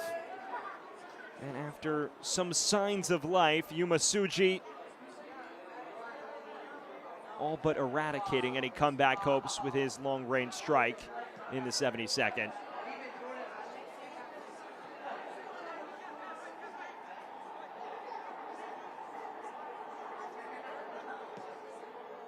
O'Neal calls for Suji, the goal scorer.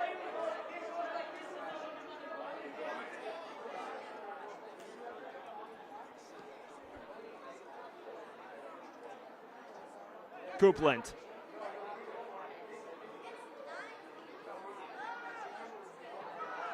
Suji.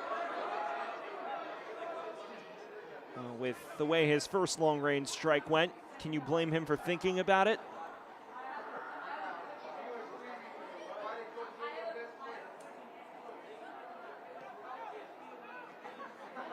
And dances past one. And now the substitutes will come on for LAFC2. 3 more alterations for a bench that is full of younger lads. DeCarlo Guerra, someone who is more experienced in the fold, does enter, as will James Lane. and Carlos Diaz.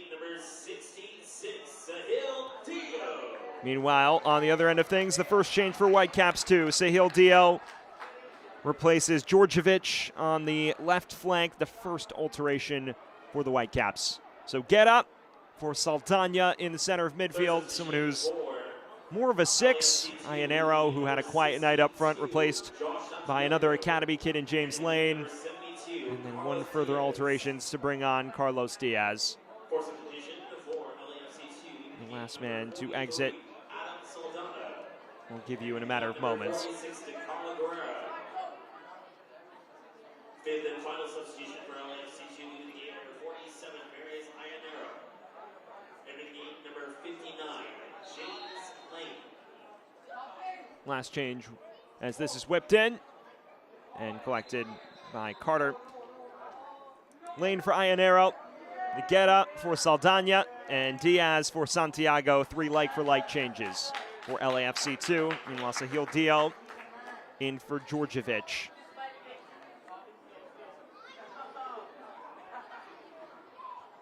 LAFC 2 now out of substitutions, their 5th and final change.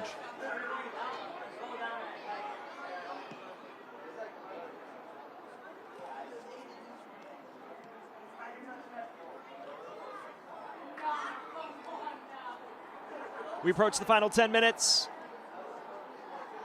One goal from the black and gold could definitely add some jeopardy in this, but until then, it feels all but wrapped up for Whitecaps too. Goals from O'Neill in the 5th, Suji in the 72nd. A red card midway through the first half in between to Sebastian Nava, which put LA on the back foot for the lion's share of this contest. Did enjoy a promising spell in the opening quarter of an hour following the restart, but very little trouble for Zendejas between the sticks. And as a result, no complexion-defining tallies in that span. Christian Diaz is down after that tackle. Here's Pierre. Blasting this wide, and Dio can't quite catch up to it. Well, fans, TELUS is now offering pure fiber internet across Canada. So 3 Diazes on the pitch for those keeping track. Eric is number 55 for LAFC 2. Christian is number 44. Carlos is number 72. 3 young defenders who have all made an impact this year for the black and gold. O'Neill. Coupland's cross deflected out of play.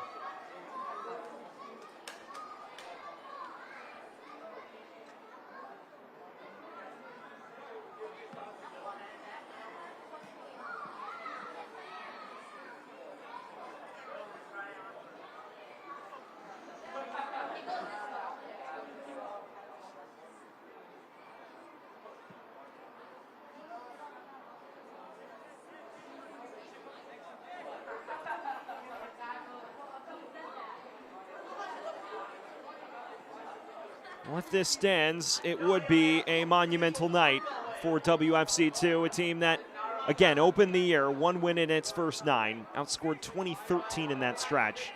Boy, have they rebounded. Coupland, corner on the way. If this result holds, Vancouver would head into the top 7 on 18 points. Meanwhile, LAFC2 would plummet from 9th to 11th in the span of a night.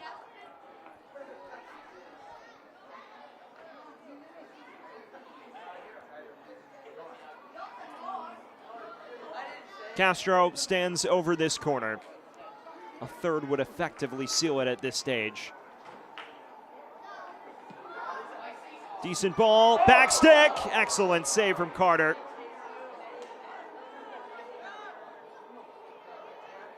Cleared only as far as Suji. You get another peek at this. An excellent delivery in. Towering header from what looked to be O'Neill again. And now a chance brewing for Vancouver. It comes wide to Castro. He is onside. Not a bad delivery. Lane with his first touch. Taking a bump for his trouble. Well, yellow shown. And it appears to be against Dalen Velios. It is Velios, just side swipes. Lane on the counter, cynical tackle, but one that does the job.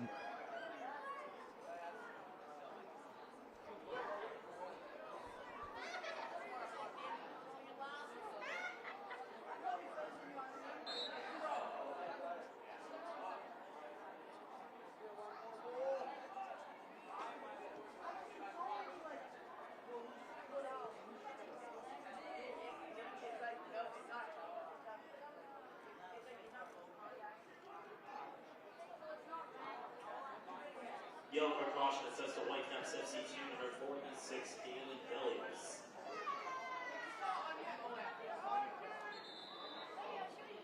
And now Velios is slow to return to his feet.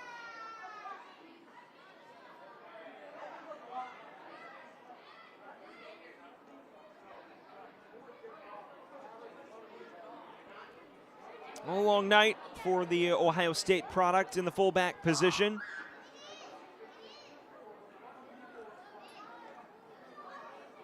Physical coming together here, and he took the worst of it. He's a native of Vancouver, Canada. Spent 5 years at Ohio State, and what a season it was for the Buckeyes in 2024. A team that entered the NCAA tournament as the #1 overall seed and reached the College Cup. Velios playing a key role as a regular starter during that campaign. This is snatched back, and here's Nielsen. Appetizing cross, and a slip that all but neutralizes that sojourn forward.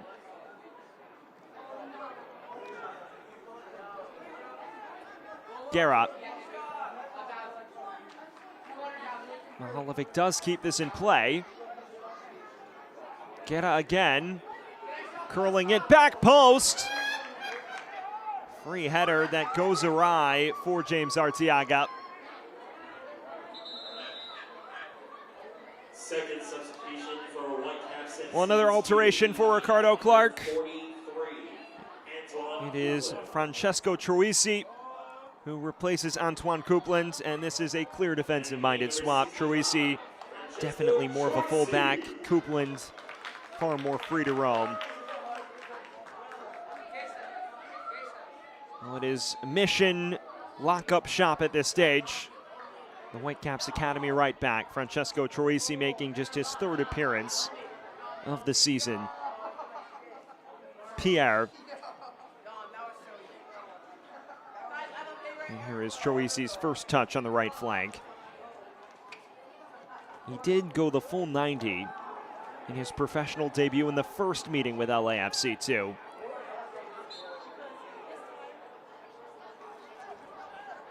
Had an assist as well. What a comeback it was. From 3-0 down at half to 3-3 by the 72nd minute.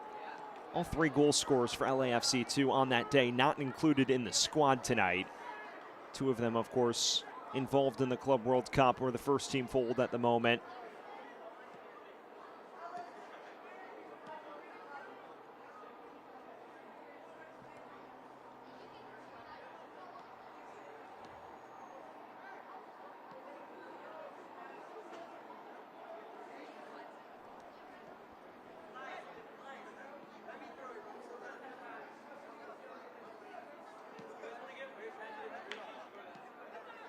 Guerra.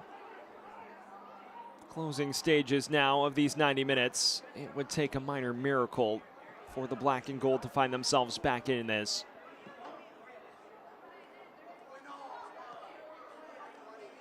It was a very sound defensive display from Whitecaps FC 2. If this holds, it would be their 3rd clean sheet of the year for a team that has battled through its ups and downs defensively. It's been a major point of emphasis for Ricardo Clark.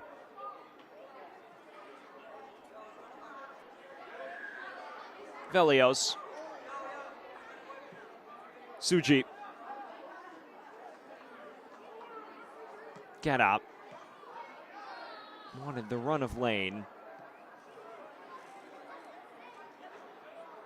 Troisi. There are options available on the break for Vancouver. Pierre giving chase. Rather anticlimactic counter there.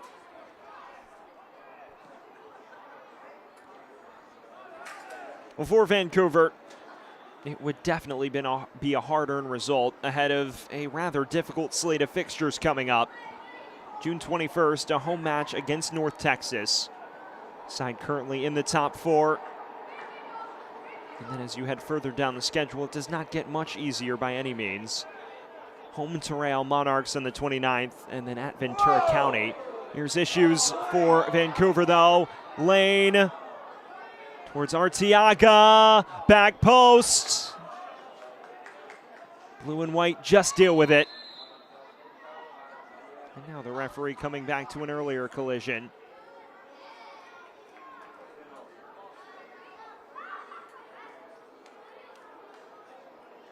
A rare miscue at the back this evening. It's a loose touch from Zendejas, who loses his footing.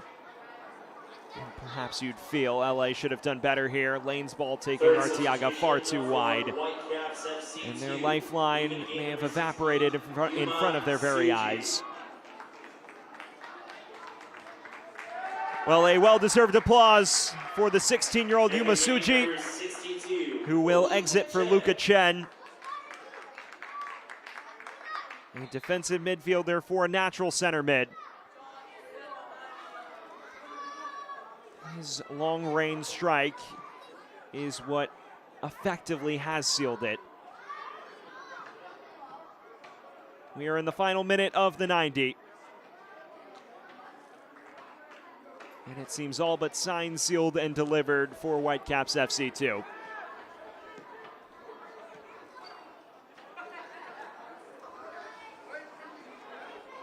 On the side. 3 minutes of added time separate Vancouver from their third win in the last four. O'Neal.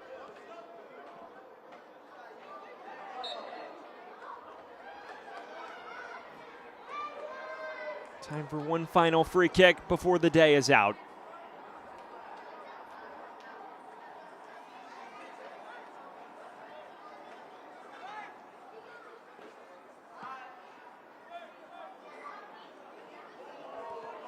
Clark. Dio. Castro. It may be a game of keep away from here on out for Whitecaps FC 2. Oh, there's space to knock this into the box. Troisi low cross. Falls for Dio. Curling it now, headed in. An excellent stop from Carter. He at least is keeping LAFC 2 within a realm of respectability. This is a scintillating ball from Dio. And it does pick out the runner at the back post rather well in Castro, who does not miss this by much.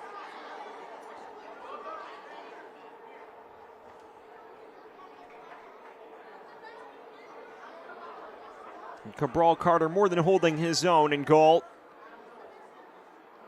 Neither goal appeared that savable, especially not the second. Guerra stabs this away. He's only as far as Velios.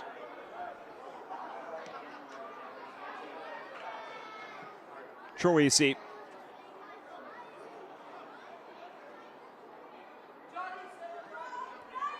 Final minute of the added 3. And at this point, it appears rather academic.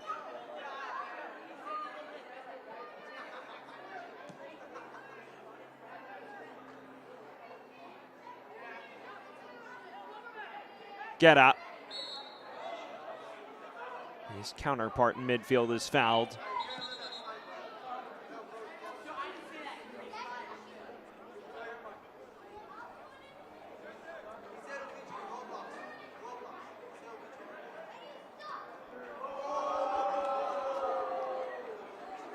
This likely LA's final sojourn forward.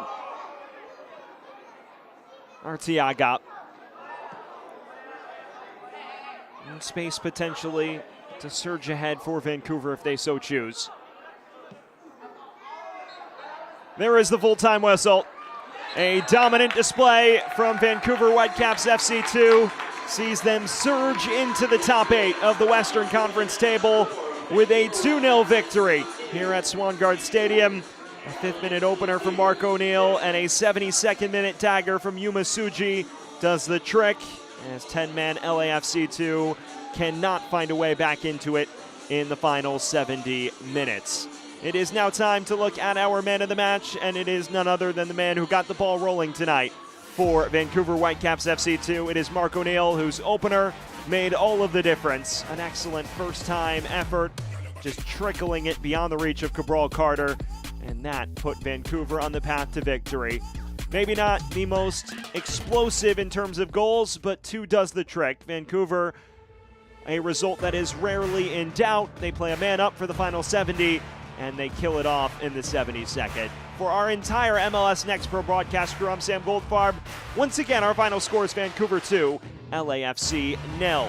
Don't forget, you can watch MLS Next Pro all season long at MLS Season Pass on Apple TV and MLSNextPro.com. Have a great rest of your night, everyone. This copyrighted broadcast of Major League Soccer may not be retransmitted, reproduced, or rebroadcast without the express written consent of Major League Soccer.